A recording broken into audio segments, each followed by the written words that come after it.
Hello friends, how are you all? As that this is Danish and welcome back to my YouTube channel MDS pharmacy. कैसे हैं आप सब? तो आज का जो हमारा टॉपिक है वो डी फार्म फर्स्ट ईयर के सब्जेक्ट फार्माकोग्नोसी के चैप्टर 5 की 7th कैटेगरी का, that is antitussives. Okay, previous lectures में हमने आपकी जितनी प्रीवियस कैटेगरीज थी उनको हमने कवरअप कर लिया था।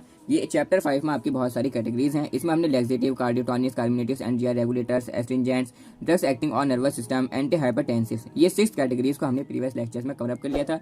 इस पार्टिकुलर चैप्टर को, चैप्टर 5 को हम categories wise and lectures wise हम कवरअप कर रहे हैं। ठीक है, आज का हमारा लेक्चर 7 है जिसमें हम एंटी टशिफ्स और इसमें दोनों ड्रग्स वसागा एंड टोलोबाल्सम को कवरअप कर लेंगे। ओके, तो सबसे पहले देखिए हम समझते हैं कि एंटी टशिफ्स होते क्या हैं। एंटी टशिफ्स वो ड्रग्स होती हैं जो कि खांसी के ट्रीटमेंट में दी जाती हैं। ठीक है, कफ के ट्रीटमेंट में जिन ड्रग्स को दिया जाता है उनको हम क्या बोलते हैं? एंटी टशिफ्स बोलते हैं। ओके, या ब्रोंकल म्यूकस को क्या करने के लिए, एक्सपेल करने के लिए जो दी जाती हैं ड्रग्स, उन्हें हम एंटी टशिफ्स बोलते हैं। आप नॉर्मल लैंग्वेज में ऐसा समझिए कि खांसी के इलाज के लिए जो दवाएं दी जाती हैं उन्हें हम एंटी टशिफ बोलते हैं। Antitussives are those drugs, antitussives वो दवाएं होती हैं which provide relief from cough, जो कि खांसी से आराम जो है प्रोवाइड करती हैं, आराम सुकून जो है प्रोवाइड करती हैं। यानी कि इनके ट्रीटमेंट में, खांसी के ट्रीटमेंट में इनका यूज़ किया जाता है। And act as a bronchodilator, और ब्रोंकोडायलेटर के तौर पर ये वर्क करती हैं। ब्रोंकोडायलेटर आप समझते हैं, यानी कि वो मेडिकेशन जो कि रिलैक्स कर देते हैं और ओपन कर देते हैं किसको? एयरवेज को। जो एयरवेज हैं जहाँ से सांस जाता है, ठीक है, सांस जाने के जो रास्ते हैं उनको क्या कर देते हैं? वो डायलेट कर देते हैं। डायलेट यानी कि फैला देना। ठीक है, ब्रोंकाई को क्या कर देते हैं? डायलेट कर देते हैं, फैला देते हैं। एयरवेज को डायलेट कर देते हैं, हम ऐसा समझिए। ठीक है, यहाँ पर फिलहाल वर्ड जो है वो है ब्रोंको। ब्रोंको मीन्स ब्रोंकाई, तो ब्रोंक को क्या कर देंगे? ब्रोंकाई को डायलेट कर देंगे, जिसकी वजह से हमें ईजिली सांस आएगा। ओके, अस्थमा के ट्रीटमेंट में इसका यूज किया जाता है। They stimulate and expel the bronchial mucus and secretion and help in their removal. ठीक है, ये क्या करते हैं? स्टिमुलेट करते हैं और एक्सपेल करते हैं ब्रोंकल म्यूकस को। ब्रोंकल म्यूकस को क्या करते हैं? स्टिमुलेट करते हैं और क्या कर देंगे? उसको एक्सपेल करते हैं, यानी कि उसको निकालने के लिए, उसके सिक्रेशंस को निकालने के लिए मदद करते हैं। And help in their removal, और उसके निकालने में क्या कर देते हैं?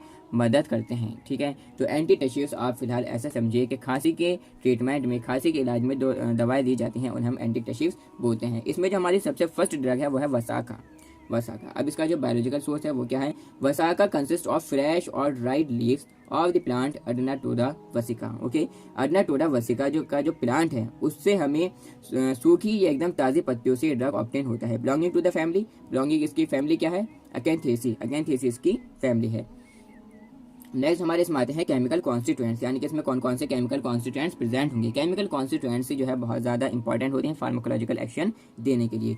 वसागा contains quinazoline alkaloids. Vasaka contains करते हैं क्विनाजोलिन एल्कोलाइड्स। जो मेन एल्कोलाइड्स हैं, main alkaloids are वैसिसिनोन,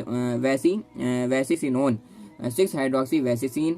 leaves also contain volatile oils, betaine and vasakin. ठीक है, और जो पत्तियां हैं वो volatile oils, betaine and vasakin भी कंटेन करती हैं। तो काफ़ी ज़्यादा इजी इसके केमिकल कॉन्स्टिट्यूएंट्स हैं। नेक्स्ट हमारे इसमें है, देखिए, थेरेपेटिक एफिकेसी, यानी कि इसका क्या क्या यूज़ है। तो Vasaka used as a expectorant. Expectorant यानी कि खांसी के इलाज के लिए जो दवाएं दी जाती हैं। ठीक है, यानी कि खांसी को ट्रीट करने के लिए हम इसको भी एक्सपेक्टोरेंट बोलते हैं। एक्सपेक्टोरेंट के तौर पर हम इसका यूज़ करते हैं। एंड ब्रोंकोडायलेटर, ब्रोंकोडायलेटर मैंने आपको पहले बता ही दिया है, यानी कि जो ब्रोंकाई को क्या कर दें? डायलेट कर दें और क्या करें? रिलैक्स करें और ओपन कर दें वो एयरवेज को, उन्हें हम बोलते हैं ब्रोंकोडायलेटर। ठीक है, तो उसके तौर पर ये वर्क करती हैं। मेनली इसका यूज़ हम लिख सकते हैं कि अस्थमा के ट्रीटमेंट में इसका यूज़ किया जाता है। And also use as sedative, sedative के तौर पर ये वर्क करती है। सेडेटिव आप समझते हैं, यानी कि वो दवाएं जो कि हमें नींद लाती हैं। ठीक है, ऐसा नशीला पदार्थ जिसे लेकर कोई भी पर्सन शांत हो जाए या वो सोने लगे। ठीक है, उसको हम क्या बोलते हैं? Sedative. Anti spasmodic, anti spasmodic मतलब कि स्पाज्म आप समझते हैं, यानी कि ऐठन। ठीक है, ऐठन होने लगती है इनवॉलेंट्री मसल्स में, कभी कभी जकड़न, ऐठन हो जाती है, तो उसकी वजह से क्या होती है? तकलीफ भी होती है। तो उससे आराम पाने के लिए, स्पाज्म से आराम पाने के लिए, इनवॉलेंट्री मसल्स में जो स्पाज्म हो जाती है, जो ऐठन हो जाती है, उससे राहत पाने के लिए जो ड्रग्स दी जाती हैं उन्हें हम एंटी स्पास्मोडिक बोलते हैं। और ये वसाका एंटी स्पास्मोडिक के तौर पर भी काम करती है। एंड एंथेलमिंटिक, एंथेलमिंटिक के तौर पर भी वर्क करती है, यानी कि वो एक तरीके से हम कह सकते हैं ड्रग्स जो कि डिस्ट्रॉय कर देती हैं पैरासिटिक वर्म्स को, जो पैरासिटिक वर्म्स को डिस्ट्रॉय करने के लिए यूज़ की जाती है, उन्हें हम एंथेलमिंटिक्स बोलते हैं। ओके, तो इसके तौर पर भी ये वसाका काम करती है। वैसेसिन शोन ऑक्सीटोजिक एंड अबॉर्टिफिशिएंट एक्शन, जो वैसिसीन है इसमें जो एक आया है केमिकल कॉन्स्टिट्यूएंट्स वैसिसीन, ये शो करता है ऑक्सीटोसिक। ऑक्सीटोसिक आप समझते हैं यानी कि एक तरीके से हम कह सकते हैं inducing contraction of uterine muscles, यानी कि जो यूट्राइन मसल्स के कॉन्ट्रैक्शन को इंक्रीज करने ताकि कि जो बेबी है उसकी इजीली क्या हो सके, डिलीवरी हो सके। ओके, उन ड्रग्स को हम ऑक्सीटोसिक बोलते हैं। तो ऑक्सीटोसिक के तौर पर भी ये वर्क करती है। इसमें जो एक केमिकल कॉन्स्टिट्यूएंट्स है वैसिसीन एंड अबॉर्टिफिशिएंट एक्शन ये देती है। अबॉर्टिफिशिएंट यानी कि हम कह सकते हैं कि अबॉर्ट करा देती है ना कुछ चाइल्ड्स को, तो वो एक्शन भी ये प्रोड्यूस करती है। Leaves extract cures diarrhoea and dysentery. जो लीव्स एक्सट्रैक्ट है यानी कि जो पत्तियों में से हमें एक तरीके से केमिकल कॉन्स्टेंट्स ऑब्टेन हुए हैं, ठीक है, लीव्स एक्सट्रैक्ट वो क्योर करती हैं, ठीक करती हैं, ठीक करने के लिए यूज़ की जाती हैं किसमें, डायरिया के केस में। डायरिया आप समझते हैं यानी कि दस्त लग जाते हैं, लूज मोशंस, उसके केस में इसको यूज़ किया जाता है। एंड डायसेंट्री, डायसेंट्री आप ऐसे समझिए जैसे कि पेचिश, ठीक है, पेचिश यानी कि दस्तों के जरिए शरीर से जो है अवक्षंतित तत्व जो है बाहर निकल जाती हैं, ठीक है। यानी कि ये डायसेंट्री आप एक तरीके से आप ऐसे ही समझिए कि लूज मोशंस हो जाती हैं, लेकिन काफ़ी ज़्यादा उसमें जो अवक्षंतित तत्व हैं वो भी उसमें बाहर निकल जाते हैं। ओके, तो ये थी इसकी थेरेपेटिक एफिकेसी और ये वसाकर ड्रग आपकी हुई कंप्लीट। नेक्स्ट जो हमारी इसमें ड्रग है एंटी टशीव में वो है टोलुबाल्सम।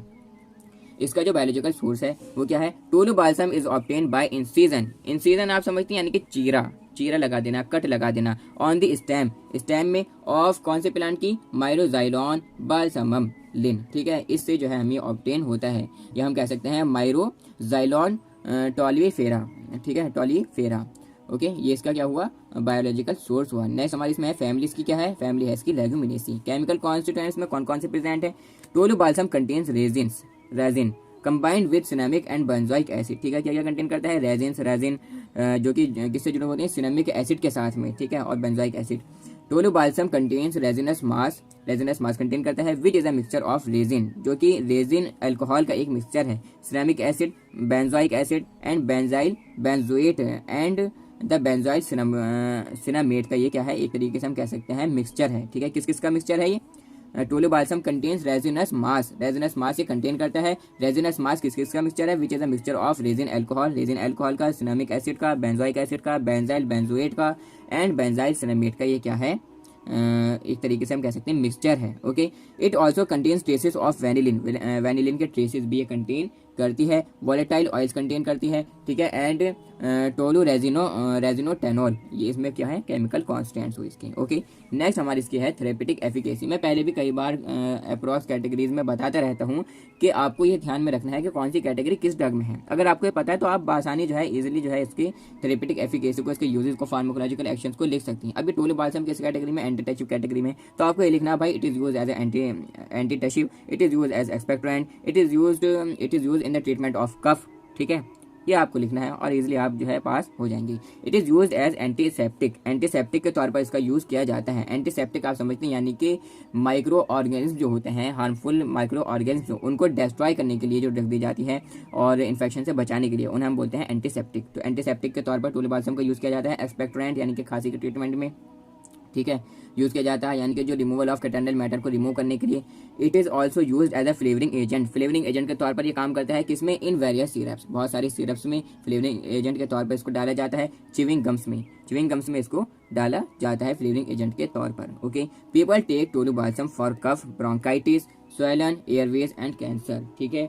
जो लोग हैं वो टोलुबाल्सम लेते हैं खांसी में, ब्रोंकाइटिस में और स्वेलन एयरवेज में। एयरवेज आप समझते हैं यानी कि सांस जाने का जो रास्ता है वो एयरवेज, ठीक है, और कैंसर में अक्सर ये यूज़ किया जाता है। ओके, तो आज के लिए बस इतना ही। नेक्स्ट जो हमारी कैटेगरी होगी उसमें हम एंटी रूमेटिक्स को कवर अप कर लेंगे। तो आज के लिए बस इतना ही। Thanks for listening carefully, that's all.